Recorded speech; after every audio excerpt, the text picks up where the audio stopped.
What is up? Leviticus Rich here. Wanted to do a quick video, hopefully quick video. So if you're watching TikTok or if you're on Instagram or on any social media platform for the most part, for that matter, you've probably been seeing this guy named Tate pop up. He's been popping up a lot and he's been kind of taking over a lot of these social media platforms. Like it's honestly absurd how many platforms, especially TikTok, how many platforms he's kind of on. And even if you don't follow content similar to what he puts out, you still somehow find him. Now, I want to do a quick video, not bashing him, because a lot of other videos have already done that. I think it's unproductive, to be quite honest. I don't think it's not beneficial to sit there and just like poke fun at people or make fun of people at their expense. I want to point out something that I've observed through watching his videos and looking at his content. Something that I think is actually pretty productive that I think we can all sort of take a lesson from and apply in our own lives. And it's really two things that I think make him stand out a lot, and I think two things that are really good lessons to kind of take away from him.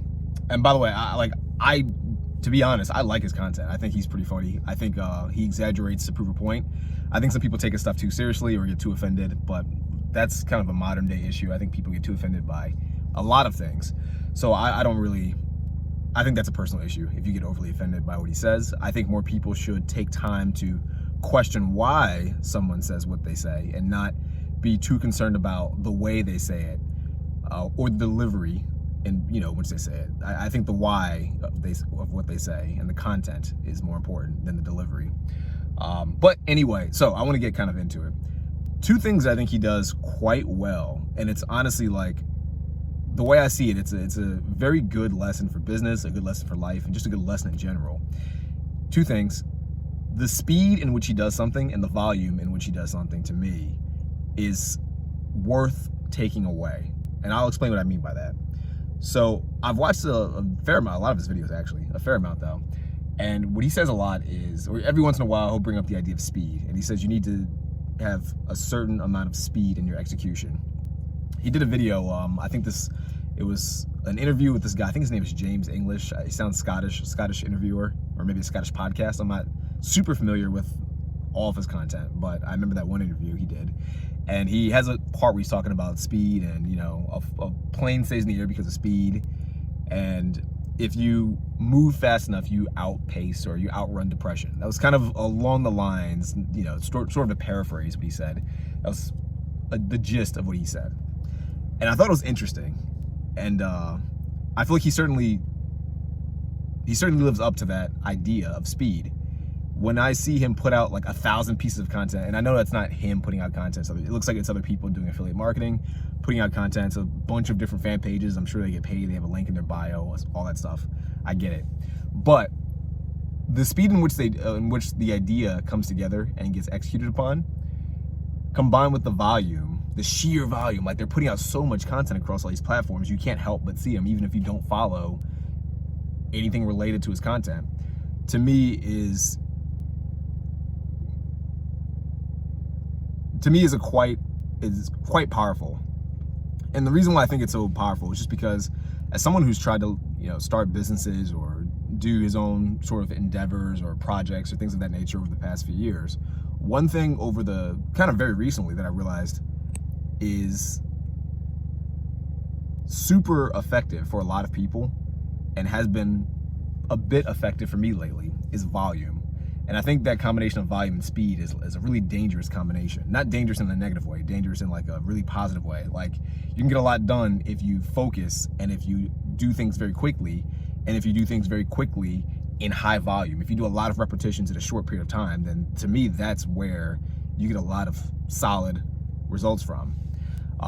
So I don't know, that's just a kind of takeaway I wanted to bring up. I know he did one video a while back on this podcast, Fresh and Fit, and he was saying that they brought up something about music videos, and I guess he has a few music videos out, and they were saying, what's the deal with the music videos? And I guess a buddy of his or someone he knew said that they wanted to make music.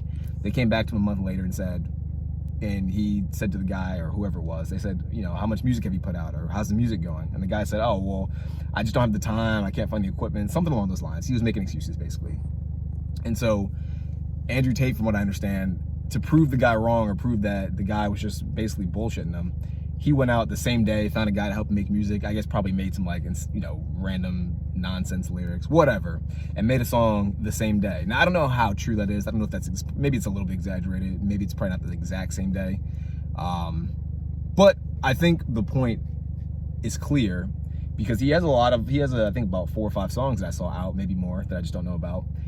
And they all look like they do pretty well. And to be honest, I've listened to them. They sound pretty good. They sound about on par with most music nowadays, if not better than most mainstream songs nowadays anyway. So if that is true, and he did take like a day or a few days or a short period of time to make those, that says a lot about his philosophy on speed, and that says a lot about volume. You put out enough stuff and you get results. So I don't want to get too deep into this video. I think that was just a pretty interesting point that I wanted to bring up. Like I said, I think it's applicable when it comes to business. I've been finding that putting out a lot of content myself and doing it in a short period of time, kind of having an idea and sort of executing upon that idea quickly, has been helping a bit.